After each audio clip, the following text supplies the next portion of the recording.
Ya, kita akan mempelajari mengenai konstruksi rangka batang.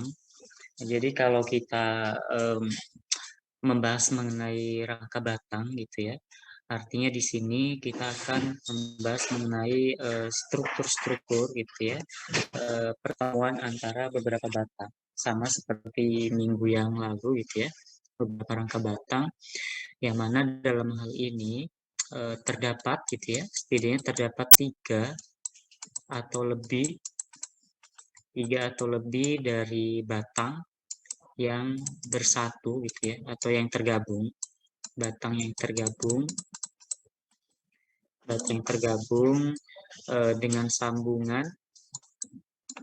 dengan sambungan kaku atau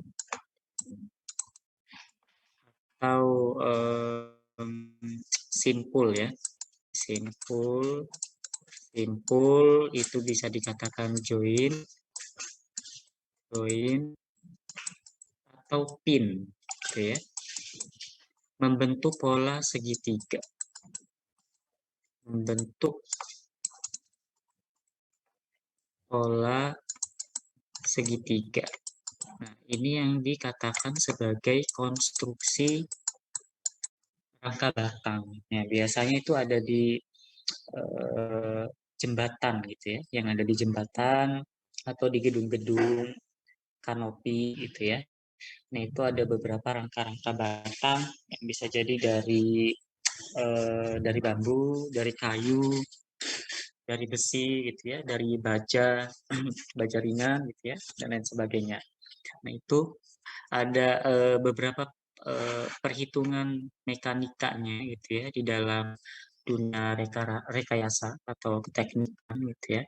Yang mana kalau dari definisi ini berarti yang perlu kita garis bawahi adalah ada tiga atau lebih gitu ya, lebih batang yang dia itu tersambung baik dengan sambungan kaku ataupun simpul, simpul atau join atau pin yang membentuk pola segitiga. Nah, kalau misalnya kita gambarkan setidaknya minimal ini ya. Nah, ini ada tiga rangka batang.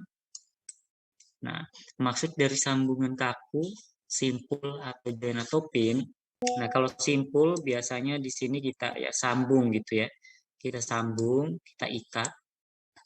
Nah, ini simpul. Nah, kalau kaku, biasanya dia langsung dihubungkan di sini ya, langsung dilas gitu ya, tanpa ada sambungan. Nah, ini kaku. Jadi ini disebut sebagai sambungan kaku, ini disebut sebagai sambungan simpul.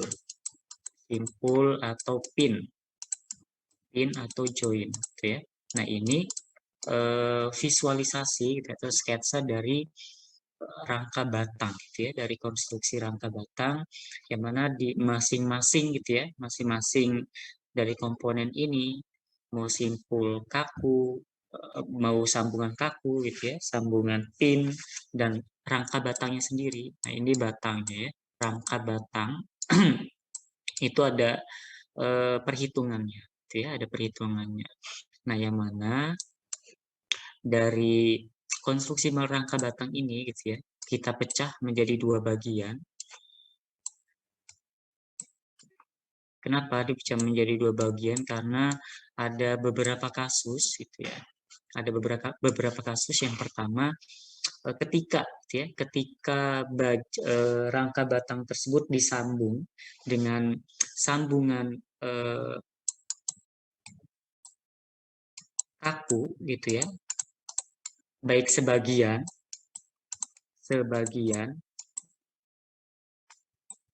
ataupun semuanya.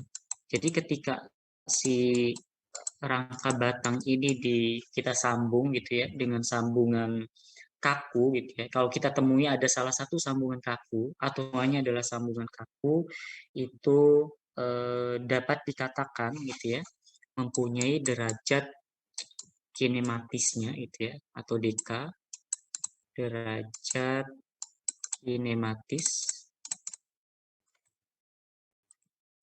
atau DK-nya itu lebih besar dari 0 gitu ya. Nah, berarti ini statis tak tentu.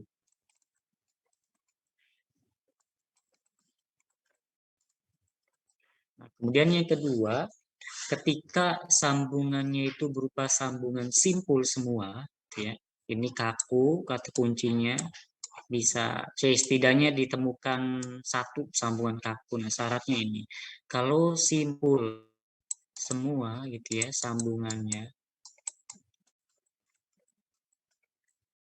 semua, nah dia akan terpecah menjadi dua, ya.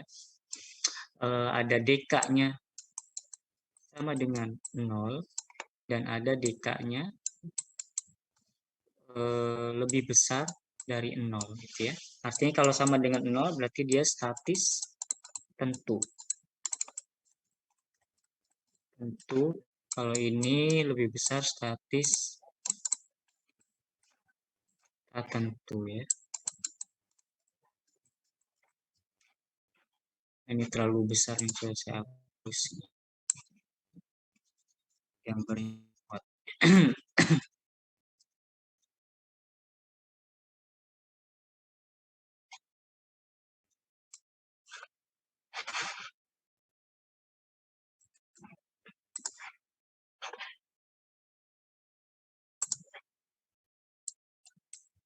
Nah, ini DK. DK itu derajat kinematis. Nah, artinya ini statis tak tentu. Yang ini kita pecah jadi dua. Ada DK-nya sama dengan 0 dan DK kurang dari 0. Lebih besar, ya. Lebih besar,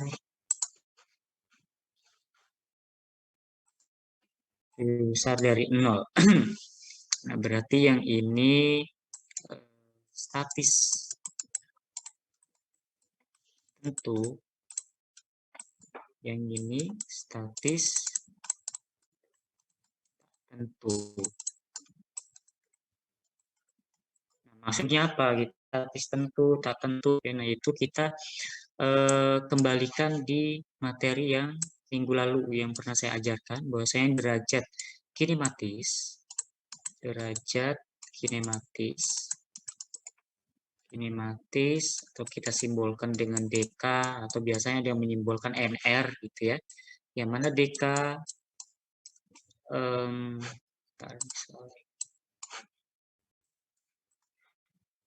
itu kemarin dirumuskan sebagai batang, ya, jumlah batang ditambah jumlah reaksi dikurangi 2 dikali simpul, ya. Nah, ketika dia sama dengan 0, nah ini yang dinamakan syarat derajat kinematisnya. Nah, ketika dia sama dengan 0 artinya struktur rangka batangnya itu seimbang, gitu ya. Nah, kalau seimbang, dia ini dikatakan sebagai statis. Artinya dia dalam keadaan diam, ya. Dan diamnya ya di situ aja, gitu ya. Artinya diam tentu, gitu ya. Ini sudah dipastikan dia diam karena dalam keadaan seimbang. Artinya rangka batang, sambungannya, gitu ya, bebannya, semuanya itu ya hasilnya seimbang, gitu ya, karena memenuhi persyaratan sama dengan 0. Nah, itu statis tentu. Nah, kalau statis tak tentu, ketika dia batang, gitu ya, jumlah batang ditambah jumlah reaksi dikurangi 2 dikali simpul, itu lebih besar dari 0. Nah, kalau kalian bayangkan, gitu ya, kalau sadar artinya si rangka batang itu dia tetap diam, gitu ya, seimbang, tetapi sangat apa ya, sangat besar bebannya, itu mungkin lebih beratnya, ya, masanya lebih besar daripada yang kasus yang pertama. Ini kasus pertama, itu ya, ini kasus kedua. Nah, sehingga di sini dikatakan statis, dia diam tetapi tak tentu, gitu ya. Dia dikatakan diam tak tentu. Nah, kalau kasusnya B ditambah R dikurangi 2S itu lebih kecil dari 0. Nah, berarti dia eh, tidak statis, gitu ya, atau tidak kaku. Dia tidak kaku. Tidak kaku. Nah, artinya ya dia akan udah goyang, gitu ya, dengan banyaknya beban-beban yang mengenai konstruksi rangka batang tersebut. Nah, itu maksud dari kenapa dikatakan statis tak tentu, statis tentu sama tidak kaku. Nah, ini syaratnya gitu ya, syarat dari pengecekan struktur tersebut gitu ya, dikatakan kaku atau tidak kaku. Gitu. Kalau tidak kaku artinya derajat kinematisnya lebih kecil dari 0. Kalau kaku, derajat kinematisnya sama dengan 0 dan lebih besar dari 0 gitu ya. Nah, jadi ada statis tentu sama statis tak tentu. Kalau statis tak tentu itu lebih kompleks ya. Jadi kita akan mempelajari ke statis tentu gitu ya. Mengenai keseimbangan dari konsep mekanik teknik yang sudah kita pelajari minggu-minggu sebelumnya. Lalu penggambarannya seperti apa? Nah, penggambarannya kalau untuk yang statis tak tentu gitu ya. Untuk yang lebih besar dari yang paling besar dari 0 ini ya. Dari 0.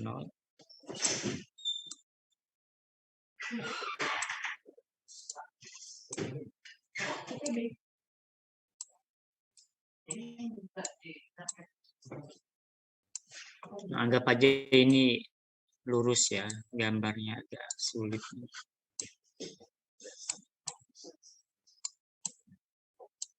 Nah, katakanlah di sini ada reaksi apa ya? Ini tumpuan sendi lah ya, dua-duanya. Katakanlah di sini ada reaksi tas, tas. Kemudian di sini kita ada simpul, di sini kita simpul, di sini kita simpul, di sini kita simpul. Nah, ini dia berupa sambungan kaku, gitu ya. Sambungan yang langsung jelas gitu ya, tidak ada simpulnya.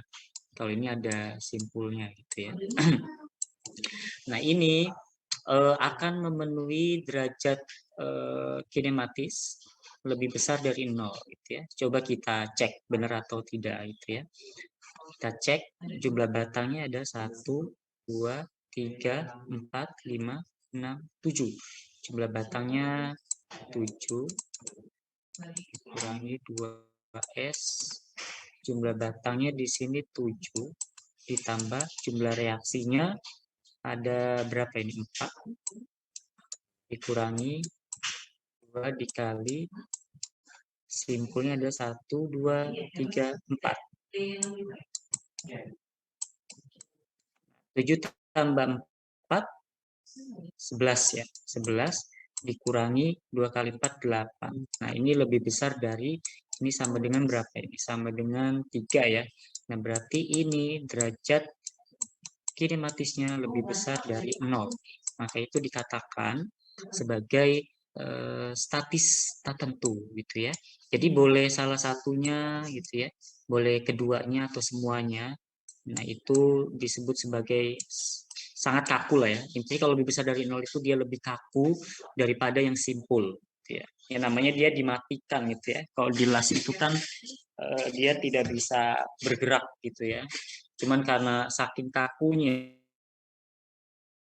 ya, biasanya itu kalau ada saking kakunya gitu ya si tulang tersebut, maka dari kita perlu ada apa ya, perlu ada sedikit elastisitasnya gitu. Maka itu yang sebagian besar gitu ya di jembatan-jembatan itu menggunakan sambungan simpul. Nah, simpul ini ada yang sama dengan 0 dan ada yang lebih besar dari 0 gitu ya. Jadi banyak orang mengatakan kalau sambungannya itu simpul semua, itu dikatakan itu sama dengan 0 semua gitu ya. Nah, padahal ada juga yang lebih besar dari 0. Nah, contohnya yang gambar yang apa yang sama dengan 0 gitu ya. Sama seperti ini.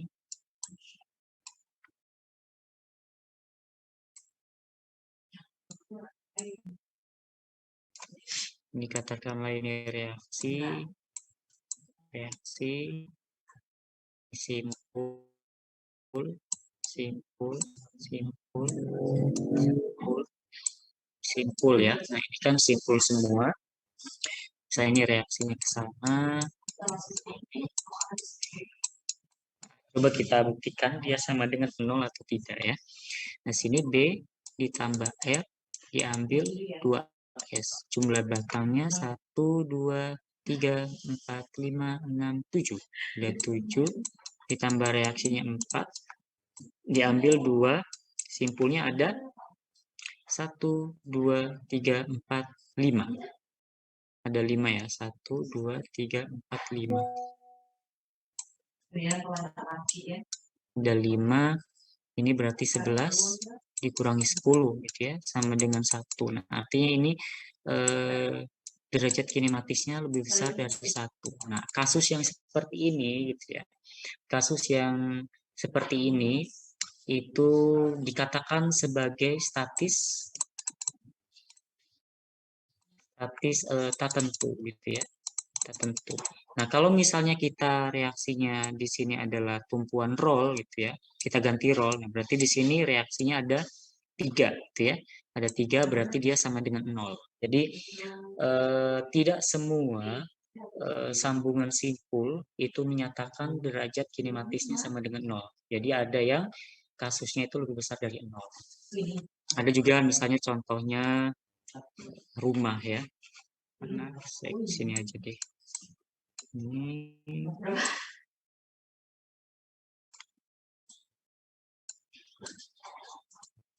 simpul, ini simpul, simpul, simpul, simpul. Nah, ini itu bukan kaku ya. Ini tuh bukan kaku, jadi tidak ada sambungan. Jadi seperti atas dan bawah gitu ya. Jadi yang disambung yang ujung-ujungnya ini. Katakanlah di sini tumpuan sendi. Kita coba ya.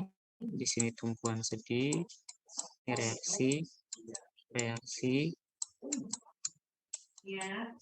Kita buktikan juga B ditambah R dikurangi 2S. Jumlah batangnya ada berapa ini? 1, 2, 3, 4, 5, 6, 7, 8, 9. Ada 9. 1, 2, 3, 4, 5, 6. 1, 2, 3, 4, 5, 6, 7, 8 ya.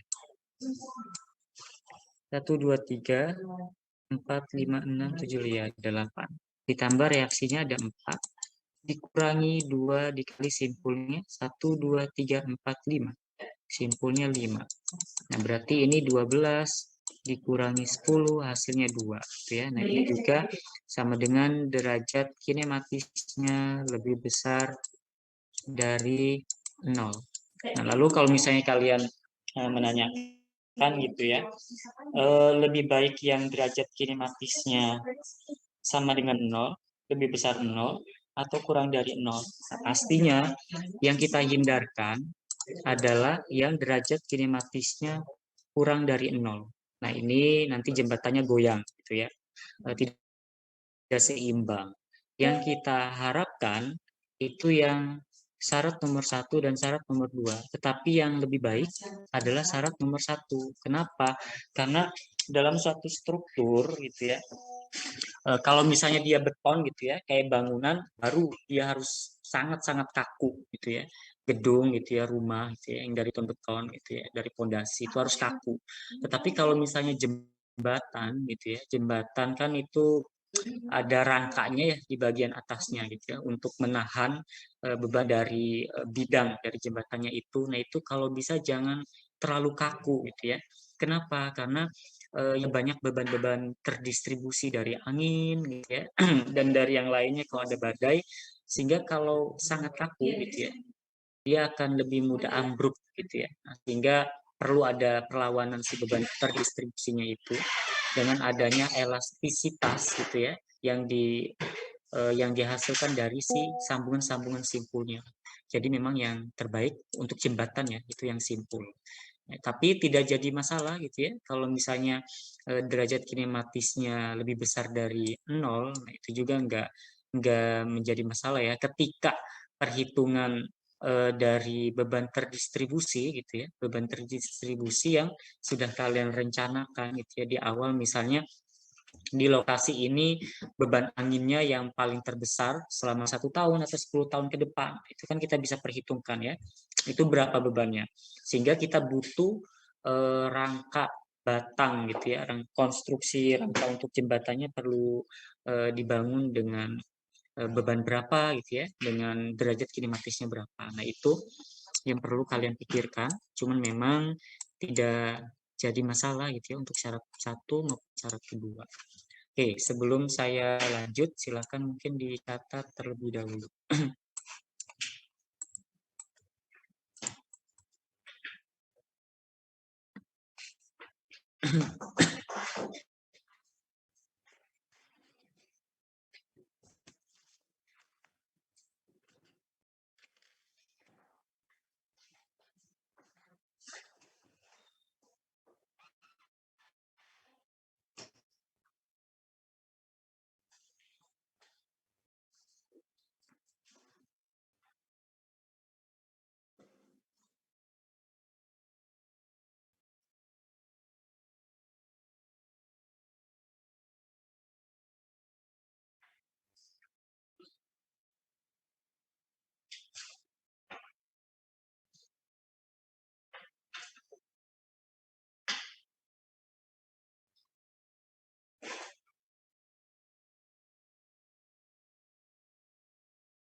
Oke, saya lanjut ya. Ini saya push.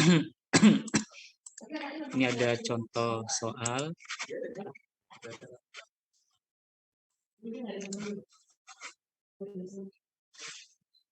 Mana ini soalnya?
Katakanlah ini lurus saya.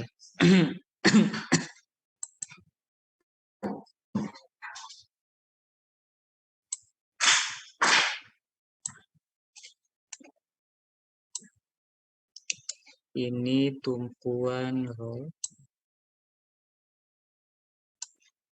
studi,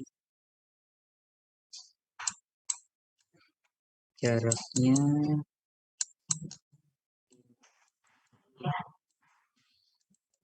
5,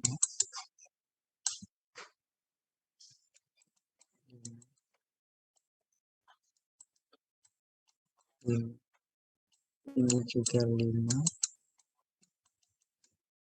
Di sini ada reaksi, ini ada reaksi.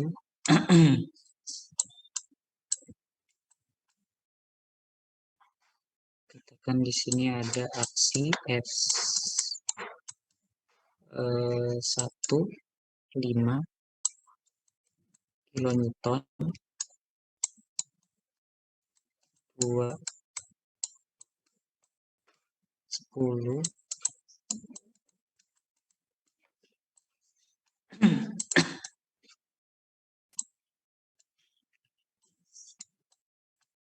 5 kilonewton. Sini ada 8.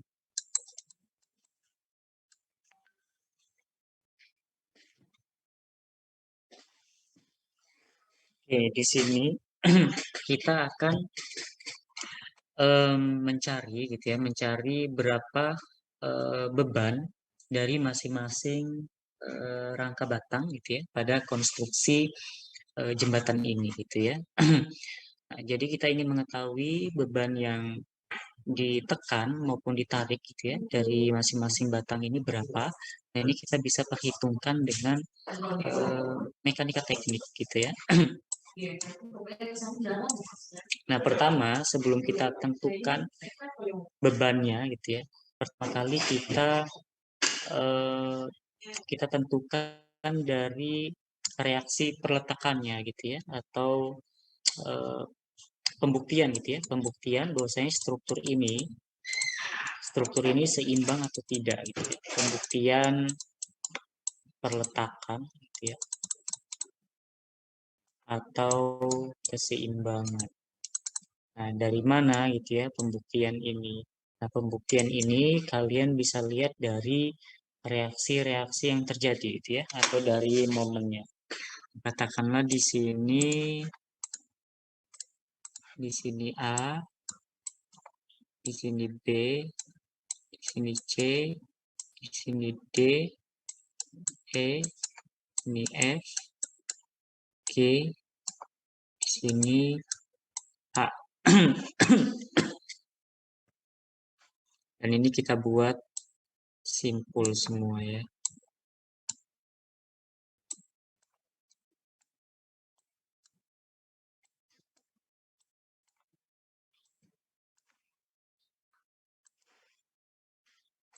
Oke, kita di sini ada RVA, RVB, di sini R, bukan B ya, E, di sini RVE. Oke, kita tentukan dari sigma momen di A terlebih dahulu ya. Ini sama dengan 0. Artinya kalau dia sama dengan 0 gitu ya, kita cari dari reaksi dan aksi gitu ya, yang ada selain di tumpuan A. Ya, berarti di sini ada F1. Nah, dia searah ya, searah dari jarum jam. Kalau kita putar ini ya, berarti dia searah dari jarum jam, artinya negatif. Negatif F1. Negatif F1 dikalikan jaraknya 5 ya. Jarak ke A itu 5. Kemudian negatif F2 jaraknya 10. Kemudian negatif ini F3 ya. Negatif F3 jaraknya 15. Kemudian ada 8 kilonewton. Ini juga searah ya. Searah negatif 8 dikali 5 ya, karena jaraknya dia 5. Kemudian ada RVB. RVB dia positif dikali 20 karena jaraknya 20 meter.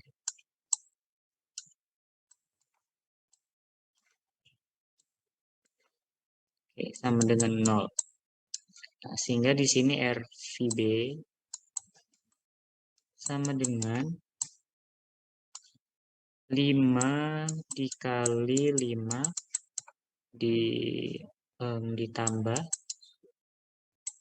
10 kali 10 ditambah 5 dikali 15 ditambah 8 dikali 5 dibagi 20. Coba bantu hitung ini hasilnya berapa.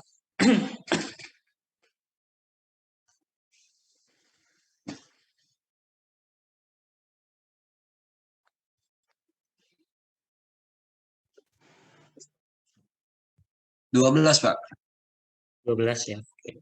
12 kilo.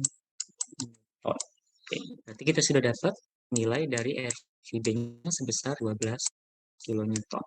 Nah, kita akan cari nilai RVA. Kalau untuk mencari nilai RVA berarti sigma momennya di E ya. Sigma momen E sama dengan 0. Sigma momen di E yang paling terdekat ini ada apa? 8 ya. Dia searah. Searah berarti negatif 8 dikali 5. Kemudian ada F3, dia berlawanan ya. Berlawanan, berarti dia positif 5 dikali 5. Ada F2 positif 10 dikali 10. Ada F3 positif 5 dikali 15. Kemudian ada RVA, dia negatif ya, karena dia searah, dikali 20 sama dengan 0. Nah, artinya di sini RVA kita pindah ruas. RVA sama dengan 5 dikali 5 ditambah 10 kali 10 ditambah 5 dikali 15 dikurangi 8 kali 5